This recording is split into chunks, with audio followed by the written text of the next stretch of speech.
ರೈತ ಬಾಂಧವರಿಗೆ ನಮಸ್ಕಾರ. ಪರಿಸರ ಸ್ನೇಹಿ ಕೃಷಿ ಚಾನಲ್ಗೆ ಸ್ವಾಗತ.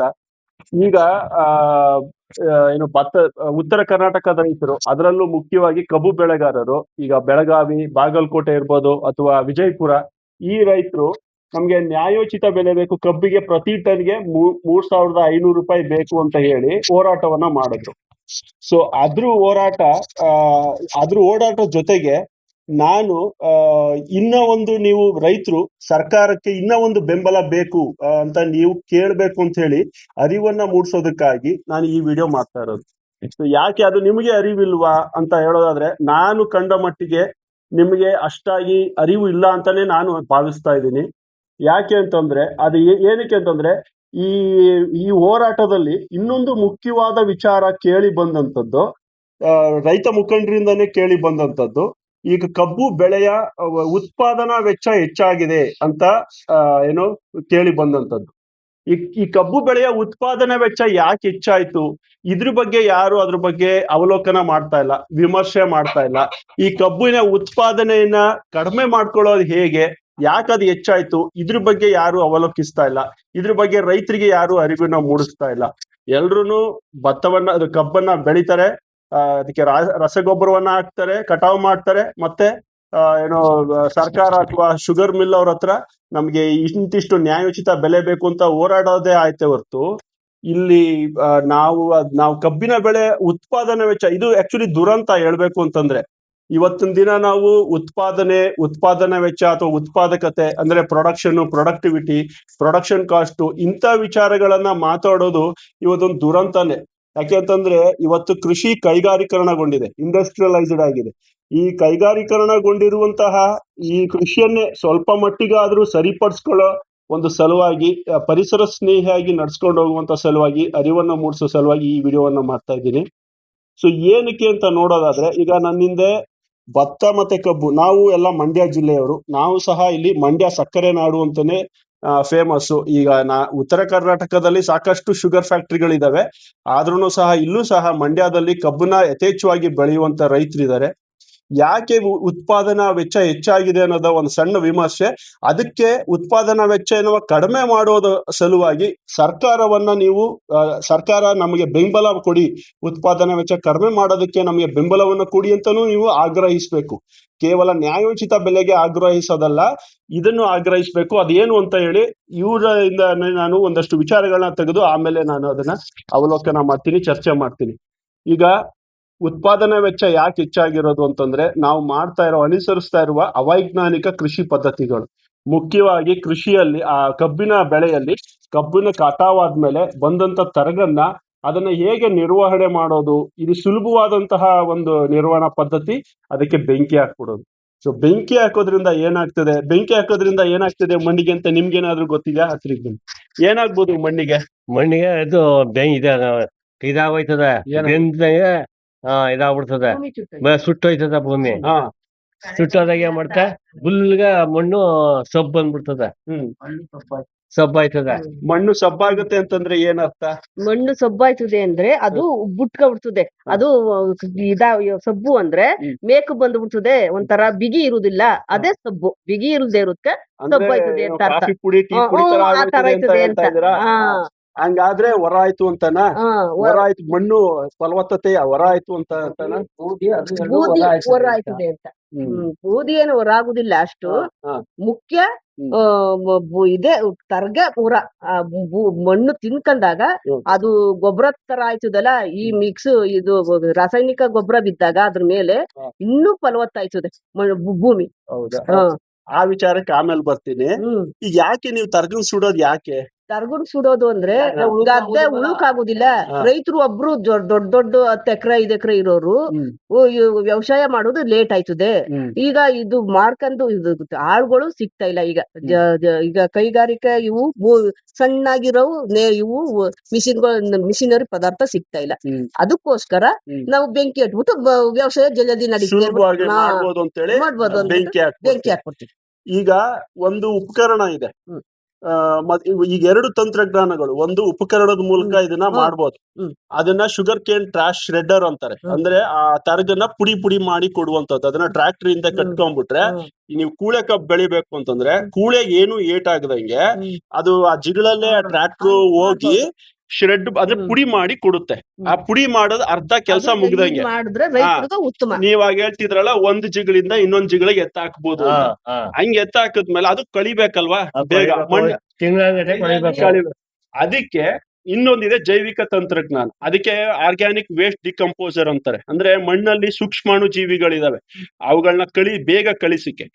ಈಗ ನಾನೀಗ ಇವ್ರು ಯಾರಿಗೂ ಟ್ರೈಕೋಡರ್ಮಾ ಇರ್ಲಿ, ಆರ್ಗ್ಯಾನಿಕ್ ವೇಸ್ಟ್ ಡಿಕಂಪೋಸರ್ ಇರ್ಲಿ, ಇವುಗಳ ಅರಿವೇ ಇಲ್ಲ. ಹಾಗಾಗೇನೆ ನಾನು ಒಂದೊಂದ್ಸರಿ ನನಗೆ ಫ್ರಸ್ಟ್ರೇಷನ್ ಆಗಿ ಈ ಏನೋ ಈ ಕೃಷಿ ಇಲಾಖೆಗೆ ನಾನು ಪ್ರಶ್ನೆ ಮಾಡ್ತಾ ಇರುವಂತದ್ದು. ಕೃಷಿ ಇಲಾಖೆಯಲ್ಲಿ ನನ್ನ ಸ್ನೇಹಿತರೆ ಬಹಳ ಜನ ಇದ್ದಾರೆ. ಆದ್ರೂ ನಾನು ಅವ್ರಿಗೆ ಏನು ಬೇಜಾರು ಮಾಡ್ಕೋತಾರೋ ಅಥವಾ ಏನಾದ್ರು ಅನ್ಕೋತಾರೋ ಅನ್ನೋ ನನ್ಗೇನು ಇದಿಲ್ಲ, ಮುಲಾಜಿಲ್ಲ. ನಿಜಕ್ಕೂ ಇದು ಬೇಸರದ ಸಂಗತಿ. ಇವರೆಲ್ಲ ಮೂಲಭೂತ ರೈತರು, ಅಂದ್ರೆ ತಲೆಮಾರಿನಿಂದ ಕೃಷಿಯನ್ನೇ ಮಾಡ್ಕೊಂಡ್ ಬಂದಿರೋರು. ಇವರಿಗೆ ಸಾಕಷ್ಟು ವೈಜ್ಞಾನಿಕದ ವಿಚಾರಗಳ ಅರಿವು ಬೇಕಾಗಿದೆ. ಇಂಥವುಗಳನ್ನ ಅರಿವನ್ನ ಮೂಡಿಸ್ಬೇಕಾಗಿದೆ. ಈಗ ವಿಚಾರ ಏನು ಅಂತಂದ್ರೆ, ಈಗ ಎರಡು ವಿಚಾರನ ಇಲ್ಲಿ ಕ್ಲಿಯರ್ ಮಾಡ್ಬಿಟ್ಟು ಆಮೇಲೆ ಅಲ್ಲಿಗೆ ಹೋಗ್ತೀನಿ. ಇದಕ್ಕೆ ಪರಿಹಾರವನ್ನ ಹೇಗೆ ಮಾಡ್ಬೋದು ಅಂತೇಳಿ ಈ ವಿಚಾರವನ್ನ ನೀವು ಆಗ್ರಹ ಪಡಿಸ್ಬೇಕು. ಸರ್ಕಾರದಿಂದ ಈ ಬೆಂಬಲ ಬೇಕು ಅಂತೇಳಿ. ನೀವು ಮೊದಲು ಏನ್ ಹೇಳಿದ್ರಿ, ತರಗನ್ನ ಸುಟ್ಟಾಗ ಮಣ್ಣು ಸಬ್ಬಾಗತ್ತೆ ಅಂತೇಳಿ. ಅದು ತಪ್ಪು. ಅದು ಮಣ್ಣು ಬಿಗಿ ಬಂದ್ಬಿಡುತ್ತೆ. ಆಮೇಲೆ ಆ ತರಗಿನಲ್ಲಿ ಇದ್ದಂತಹ ಎಲ್ಲಾ ಪೋಷಕಾಂಶಗಳು, ಈಗ ನೀವೇನ್ ತಿಂಡಿಯಿಂದ ತಂದು ಹಾಕ್ತಿರಿ ಅದ್ರಲ್ಲಿ ಏನಿರ್ತದೆ, ಸಾರಜನಕ, ರಂಜಕ, ಪೊಟ್ಯಾಶ್. ಹೌದು, ಬಿಗಿ ಇರುತ್ತೆ. ಹೌದು, ಸುಟ್ಟೋಗುತ್ತೆ. ಅಲ್ಲಿರುವಂತಹ ಸೂಕ್ಷ್ಮಾಣು ಜೀವಿಗಳೆಲ್ಲ ನಾಶವಾದವು, ಎಲ್ಲ ಸುಟ್ಟೋಗ್ತವೆ. ಕಬ್ಬಲ್ಲಿ, ತರಗಬ್ಬಲ್ಲಿ ಜಾಸ್ತಿ ಇಳುವರಿ ಬರುತ್ತದೆ. ಈಗ ಸುಟ್ಟೋದಾಗ ಸ್ವಲ್ಪ ಇಳುವರಿ ಕಮ್ಮಿ ಆಗಿದೆ. ಈಗ ಒಂದ್ ಎಕರೆಗೆ ಹೋದ್ ಸತಿ 90 ಟನ್ ಬಿದ್ದಿತ್ತು ನಮ್ದೆ ಒಂದ್ ಎಕರೆಗೆ. ಈ ಸತಿ 60 ಟನ್ ಬೀಳ್ತು. ಸುಟ್ಟೋಗಿತ್ತು, ಭೂಮಿ ಇದಾಗಿರ್ಲಿಲ್ಲ.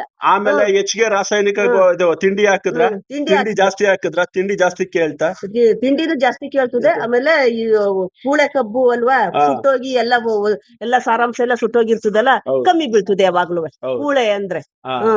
ಈ ಉತ್ಪಾದನಾ ವೆಚ್ಚ ಜಾಸ್ತಿ ಆಗ್ತಾ ಇರೋದು. ಈಗ ನಾ ಹೇಳದ್ನಲ್ಲ, ಉತ್ಪಾದನಾ ವೆಚ್ಚ ಅಂದ್ರೆ ನಾವು ಬೆಳೆಯುವಂತ ಏನು ಖರ್ಚು ಜಾಸ್ತಿ ಆಗ್ತಾ ಇದೆ ಅಂತ ಹೇಳ್ತಾ ಇದಾರಲ್ಲ, ಹಂಗಾಗಿ ನಮ್ಗೆ ಜಾಸ್ತಿ ಬೆಲೆ ಬೇಕು ಅಂತ ಕೇಳ್ತಾ ಇದಾರಲ್ಲ. ನಾವು ತಿಂಡಿಯನ್ನ ಜಾಸ್ತಿ ಕೊಡ್ತಾ ಇದ್ರಿಂದ, ನಾವು ರಾಸಾಯನಿಕ ಗೊಬ್ಬರವನ್ನ ಖರೀದಿ ಮಾಡ್ಕೊಂಡ್ಬಂದು ಆಗ್ತಾ ಇರೋದ್ರಿಂದ. ಈಗ ಹೇಳ್ಬಿಡ್ತೀನಿ, ಈಗ ಡಿಸ್ಟರ್ಬ್ ಮಾಡ್ಬಿಟ್ಟು. ಈಗ ಏನಾಗ್ತದೆ, ಇವನ್ನ ಸುಟ್ಟಾಗ ಈ ತರಗಲ್ಲಿರುವಂತಹ ಪೋಷಕಾಂಶಗಳೆಲ್ಲ ಬೆಂದೋಗ್ತದೆ. ಆಮೇಲೆ ಮಣ್ಣು ಬಿಗಿ ಆಗ್ತದೆ. ಅದ್ರಲ್ಲಿ ಇರುವಂತಹ ಸಾರಜನಕ, ರಂಜಕ, ಪೊಟ್ಯಾಶ್ ಎಲ್ಲಾನು ಬೆಂದೋಗ್ತದೆ. ಬೂದಿಯಲ್ಲಿ ಸಿಗುವಂತದ್ದು ಕೇವಲ ನೆಗ್ಲಿಜಿಬಲ್ ಅಂತಾರೆ ಇಂಗ್ಲಿಷ್ ಅಲ್ಲಿ, ಏನು ತುಂಬಾ ನಗಣ್ಯ. ಅದ್ರಲ್ಲಿ ಇರುವಂತಹ ಪೋಷಕಾಂಶಗಳು ಅದ್ರಲ್ಲಿ ಏನೂ ಇರೋದಿಲ್ಲ. ಆ ಬೂದಿಯಿಂದ ನಾವು ಹೊರ ಆಗುತ್ತೆ ಅಂತೀರ, ಫಲವತ್ತಾಗುತ್ತೆ ಅಂತೀರಲ್ಲ, ಅದಾಗೋದಿಲ್ಲ. ಮಣ್ಣು ಬಿಗಿ ಆದಾಗ ಏನಾಗ್ತದೆ, ನೀವು ಸದಾಕಾಲ ಜಿಗಳಲ್ಲಿ ನೀರ್ ಕಟ್ಟಬೇಕಾಗ್ತದೆ. ನಮ್ಗೇನೋ ಅಲ್ಲಿ ವಲಯ ಅಂಚಲ್ಲಿ ಇರೋರ್ಗೆ ಅಲ್ಲಿಂದ ಹೊಡ್ಕೋಬಹುದು. ಆದ್ರೆ ಬೇರೆ ಬೋರ್ವೆಲ್ ಇಂದ ಹೊಡೆಯೋರ್ಗೆ ಬೋರ್ವೆಲ್ ಸದಾಕಾಲ ಬೋರ್ವೆಲ್ ಆನ್ ಮಾಡ್ಕೊಂಡೇ ಇರ್ಬೇಕು. ಯಾಕೆ ಅಂತಂದ್ರೆ ಕಟ್ಟದಂತ ನೀರು ಭೂಮಿಗೆ ಹಿಂಗೋದಿಲ್ಲ.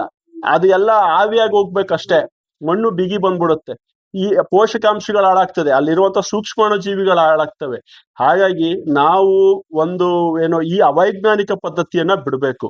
ಸೊ ನಾವು ಈ ವೈಜ್ಞಾನಿಕವಾಗಿ ಮಾಡ್ಬೇಕು ಅಂತಂದ್ರೆ ಕಬ್ಬನ್ನು ಮುಖ್ಯವಾಗಿ ಈ ತರಗನ್ನ ಸುಡೋದನ್ನ ಬಿಡಬೇಕು. ಇಲ್ಲಿ ಈಗ ಉತ್ತರ ಕರ್ನಾಟಕದಲ್ಲಿ ರೌದಿ ಅಂತಾರೆ, ನಾವು ಈ ಕಡೆ ಮಂಡ್ಯ ಕಡೆ ತರಗು ಅಂತೀವಿ. ಸೊ ಇದನ್ನ ಈಗ ಸುಡ್ಲಿ ಅಂತಂದ್ರೆ, ಈಗ ಇವರೇ ಹೇಳ್ದಂಗೆ ನಾವು ಬೇರೆ ವ್ಯವಸಾಯ ಮಾಡೋದಕ್ಕೆ ಕಷ್ಟ ಆಗುತ್ತೆ ಅಂತ ಹೇಳ್ತಾರೆ. ಅದಕ್ಕೆ ಅಂತಾನೆ ಸರ್ಕಾರ ಸಂಘ ಸಂಸ್ಥೆಗಳಿಂದ ಇರ್ಬೋದು ಅಥವಾ ರೈತ ಸಂಪರ್ಕ ಕೇಂದ್ರಗಳಿಂದ ಇರ್ಬೋದು, ಇವುಗಳ ಮೂಲಕ ಈ ಶುಗರ್ ಕೇನ್ ಟ್ರಾಶ್ ಶ್ರೆಡ್ಡರ್ನ ಒದಗಿಸ್ಬೇಕು ರೈತರಿಗೆ. ಸೊ ಒಂದು ಬಾಡಿಗೆಯಲ್ಲಿ ಇಷ್ಟು ಅಂತ ಬಾಡಿಗೆಯನ್ನು ನಿಗದಿಪಡಿಸಿ, ಈ ಬಾಡಿಗೆ ಮೂಲಕ ಈ ಶುಗರ್ ಕೇನ್ ಟ್ರಾಶ್ ಶ್ರೆಡ್ಡರ್ ಇಂತಹ ಯಂತ್ರೋಪಕರಣಗಳನ್ನ ಒದಗಿಸ್ಬೇಕು. ಆ ರೈತರಿಗೆ ಅರಿವನ್ನ ಮೂಡಿಸ್ಬೇಕು, ಟ್ರೈನಿಂಗ್ ಕೊಡ್ಬೇಕು. ಇದನ್ನ ಸುಡಬೇಡಿ, ಇದರಿಂದ ಮಣ್ಣು ಹಾಳಾಗ್ತದೆ. ಅಷ್ಟೇ ಅಲ್ಲ, ನಮ್ಮ ಪರಿಸರ ಸಹ ಹಾಳಾಗ್ತದೆ. ಇವತ್ತು ಮಳೆ ಸಮರ್ಪಕವಾಗಿ ಹಂಚಿಕೆ ಆಗ್ತಾ ಇಲ್ಲ ಅಂತಂದ್ರೆ, ಇವಾಗ ನೋಡಿ, ಈಗ ಇವತ್ತು ನವೆಂಬರ್ 23, 2025. ದಕ್ಷಿಣ ಕನ್ನಡದಲ್ಲಿ ಮುಂಗಾರಿನಂತೆ ಜೋರಾಗಿ ಮಳೆ ಬಂತಂತೆ ಮೊನ್ನೆ. ಈ ಕಡೆ ಎಲ್ಲ ತುಂತುರು ಹನಿ. ಯಾಕೆ ಈ ತರ ಆಗ್ತಿದೆ? ಮಳೆ ಕೂಡ ಇವತ್ತು ಸಮರ್ಪಕವಾಗಿ ಹಂಚಿಕೆ ಆಗ್ತಾ ಇಲ್ಲ. ಇದಕ್ಕೆಲ್ಲ ಕಾರಣ ಏನು? ಏರ್ತಾ ಇರುವಂತಹ ಜಾಗತಿಕ ತಾಪಮಾನ, ಅಂದ್ರೆ ಅದು ನಿಮ್ಗೆ ಪರಿಸರ ಏನೋ ಈ ಹವಾಮಾನ ವೈಪರೀತ್ಯಗಳಾಗ್ತಾ ಇದಾವೆ. ಇವುಗಳ ಬಗ್ಗೆ ನಿಮ್ಗೆ ಎಷ್ಟು ಅರಿವಿದೆಯೋ ನನಗೆ ಗೊತ್ತಿಲ್ಲ. ಹವಾಮಾನ ವೈಪರೀತ್ಯಗಳಾಗ್ತಾ ಇರೋದ್ರಿಂದನೇ ಇವತ್ತು ನಮ್ಗೆ ಮಳೆ ಸಮರ್ಪಕವಾಗಿ ಹಂಚಿಕೆ ಆಗ್ತಾ ಇಲ್ಲ. ಸೊ ಹಾಗಾಗಿ ಈ ರೀತಿ ತರಗು ಅಥವಾ ರೌದಿಯನ್ನ ಸುಡೋದ್ರಿಂದ ನಮ್ಮ ಕೃಷಿ ಮೊದಲೇನೆ ಸಾಕಷ್ಟು ಏನೋ ಈ ಹವಾಮಾನ ವೈಪರೀತ್ಯಕ್ಕೆ ಕೃಷಿ ಚಟುವಟಿಕೆಗಳೇ ಸಾಕಷ್ಟು ಕಾರಣವಾಗಿದೆ. ಅದರಲ್ಲಿ ಈ ಬೇಡದೇ ಇರುವಂತಹ ಈ ನಮ್ಗೇನೋ ತಕ್ಷಣಕ್ಕೆ ಪರಿಹಾರ ದೊರಕ್ಬಿಡ್ಬೇಕು, ಸುಟ್ಬಿಟ್ರೆ ಸರೋಗ್ಬಿಡುತ್ತೆ ಅಂತೇಳಿ ಈ ರೀತಿ ಸುಡ್ತಾ ಇರೋದ್ರಿಂದ ಸಾಕಷ್ಟು ನಾವು ಈ ಇಂಗಾಲದ ಡೈಆಕ್ಸೈಡ್ ಅನ್ನ ನಾವು ವಾತಾವರಣಕ್ಕೆ ಬಿಡುಗಡೆ ಮಾಡ್ತಾ ಇದೀವಿ. ಅದರಿಂದ ಇನ್ನಷ್ಟು ಪುಷ್ಟಿ ಕೊಡ್ತಾ ಇದೀವಿ ಏನೋ ಈ ಹವಾಮಾನ ವೈಪರೀತ್ಯಕ್ಕೆ. ಹಾಗಾಗಿ ಈ ರೀತಿ ಮಾಡೋದು ಬೇಡ. ಹಾಗಾಗಿ ನೀವು ನ್ಯಾಯೋಚಿತ ಬೆಲೆ ಕೇಳೋದಷ್ಟೇ ಅಲ್ಲ, ನಾವು ವೈಜ್ಞಾನಿಕವಾಗಿ ಕೃಷಿಯನ್ನ ಮಾಡಬೇಕು, ನಮ್ಮ ಖರ್ಚನ್ನ ಉತ್ಪಾದನಾ ವೆಚ್ಚವನ್ನ ತಗ್ಗಿಸ್ಕೋಬೇಕು ಅಂತ ಹೇಳಿ ನಮಗೆ ಬೇಕಾದಂತಹ ತಂತ್ರಜ್ಞಾನ ಅಥವಾ ಜೈವಿಕ ತಂತ್ರಜ್ಞಾನಗಳ ನೆರವು ಬೇಕು, ಬೆಂಬಲ ಬೇಕು ಅಂತ ಹೇಳಿ ಸಹ ಆಗ್ರಹಿಸಿ ಈ ವಿಡಿಯೋನ ಸಾಕಷ್ಟು ಅದು ಕೃಷಿ ಅಧಿಕಾರಿಗಳಿಗೆ ಶೇರ್ ಮಾಡಿ. ಈ ಏನು ಜೈವಿಕ ಇವಾಗ ನಾ ಹೇಳದ್ನಲ್ಲ, ಆರ್ಗ್ಯಾನಿಕ್ ವೇಸ್ಟ್ ಡಿಕಂಪೋಸರ್, ಇದರ ಅರಿವೇ ಇಲ್ಲ. ಎಲ್ಲೂ ಈಗ ತಕ್ಷಣಕ್ಕೆ ತಗೊಂಡ್ಬರ್ತೀವಿ ಅಂತಂದ್ರು ಇವ್ರಿಗೆ ಲಭ್ಯತೆ ಇಲ್ಲ. ಎಲ್ಲಿಂದ ತಗೊಂಡ್ಬರ್ತಾರೆ ಇವರು? ಅದು ಸಿಗೋದು ಯಾವ್ದಾದ್ರು KVKಗಳಲ್ಲಿ ಸಿಗ್ತದೆ ಅಥವಾ ಕೃಷಿ ವಿಶ್ವವಿದ್ಯಾಲಯಗಳಲ್ಲಿ ಸಿಗ್ತದೆ. ಅದು ಬೆಂಗಳೂರು ಕೃಷಿ ವಿಶ್ವವಿದ್ಯಾಲಯ ಅಥವಾ ಧಾರವಾಡ ಕೃಷಿ ವಿಶ್ವವಿದ್ಯಾಲಯ. ಈಗ KVK ಎಲ್ಲಿ ಬರ್ತದೆ ಗೊತ್ತಾ ನಿಮ್ಗೆ? ಮಂಡ್ಯದಲ್ಲಿ ಗೊತ್ತಿಲ್ಲ. KVKಯಲ್ಲಿ ಅದು VC ಫಾರಂ ಹತ್ರ ಬರ್ತದೆ KVK.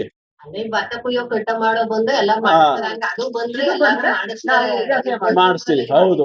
ಅದಕ್ಕೆ ಬಾಡಿಗೆ ಕೊಡ್ಬೇಕು, ಅದಕ್ಕೆ ಸುಟ್ಟೆ ಬಿಡೋಣ ಬಿಡಿ ಅನ್ನುವಂತ ಧೋರಣೆ ಬೇಡ. ನಮ್ಮ ಮಣ್ಣು ನಮ್ಮ ಪರಿಸರ ಹಾಳಾಗ್ತದೆ. ಹಾಗಾಗಿ ಜೈವಿಕ ತಂತ್ರಜ್ಞಾನ ಅಂತಂದ್ರೆ ಬೇಗ ಅರ್ಧ ಕೆಲಸ ಈ ಯಂತ್ರೋಪಕರಣದಿಂದ ಆದ್ರೆ ಅದು ಕಳಿಯುವಂತ ಕೆಲಸ ಈ ಟ್ರೈಕೋಡರ್ಮಾ ಇರ್ಬೋದು ಅಥವಾ ಬೇರೆ organic decomposer, waste organic decomposer, ಅವು ಕನ್ಸಾರ್ಷಿಯಾ, ಮೈಕ್ರೋಬೆಲ್ ಕನ್ಸಾರ್ಷಿಯಾಗಳನ್ನ ಅದ್ರ ಬಗ್ಗೆ ಅರಿವನ್ನ ಮೂಡಿಸುವಂತದ್ದು ಇರ್ಬೋದು. ಅವುಗಳು ಎಲ್ಲಿ ಲಭ್ಯತೆ ಇರ್ತದೆ ಅವುಗಳ ಬಗ್ಗೆ ಅರಿವನ್ನ ಮೂಡಿಸುವಂತದ್ದು, ಇಂಥ ಕಾರ್ಯಗಳಾಗ್ಬೇಕು. ಹಾಗಾಗಿ ನಾನು ದಯವಿಟ್ಟು ಈ ಮೂಲಕ ನಾನು ಹೇಳುವಂತ ವಿಚಾರ ಎಷ್ಟು ತಲುಪ್ತಾ ಗೊತ್ತಿಲ್ಲ. ಈಗ ನಿಮ್ಗೆ ಅರ್ಥ ಆಯ್ತಾ ನಾನು ಹೇಳಿದ್ದು? ಆಯ್ತಲ್ಲ. ನಾವು ಅದನ್ನ ಸುಡಬಾರ್ದು. ಈ ತರಗನ್ನ ಬೇರೆ ರೀತಿಯಲ್ಲಿ ನಾವು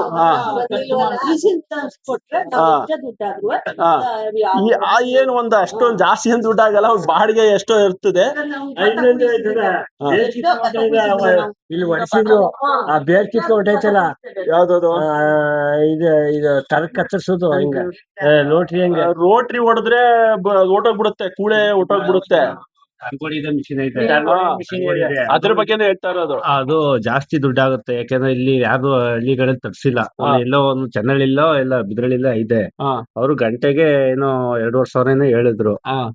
ಅದನ್ನೇ ನಾನು ರೈತರು ತಗೊಂಡು ಬಾಡಿಗೆ ಕೊಡೋದಾದ್ರೆ ರೈತರು ಕೂಡ ಬಂಡವಾಳ ಹಾಕ್ಬೇಕಾಗತ್ತೆ. ನಾನ್ ಹೇಳ್ತಾ ಇರೋದು ಸಂಘ ಸಂಸ್ಥೆಗಳಿಂದ ಅಥವಾ ರೈತ ಸಂಪರ್ಕ ಕೇಂದ್ರಗಳಿಂದ ಅಥವಾ ಬೇರೆ ಇನ್ಯಾವ್ದಾದ್ರು ಅವರು ತೆಗೆದು ರೈತರಿಗೆ ಕೊಡ್ಬೇಕು ಅಂತ ನಾನು ಹೇಳ್ತಾ ಇರೋದು. ಈಗ ರೈತರೇ ಬಂಡವಾಳ ಹಾಕಿ ಮಾಡೋದು ನೀವ್ ಹೇಳ್ದಂಗೆ ಕಷ್ಟ ಆಗ್ತದೆ. ಸೊ ಈ ರೀತಿ ವ್ಯವಸ್ಥೆ ಆದ್ರೆ ಈ ಉತ್ಪಾದನಾ ವೆಚ್ಚ ಅಂತ ಏನ್ ಹೇಳ್ತಾ ಇದೀರಿ ಇದು ಕಡಿಮೆ ಆಗುತ್ತೆ.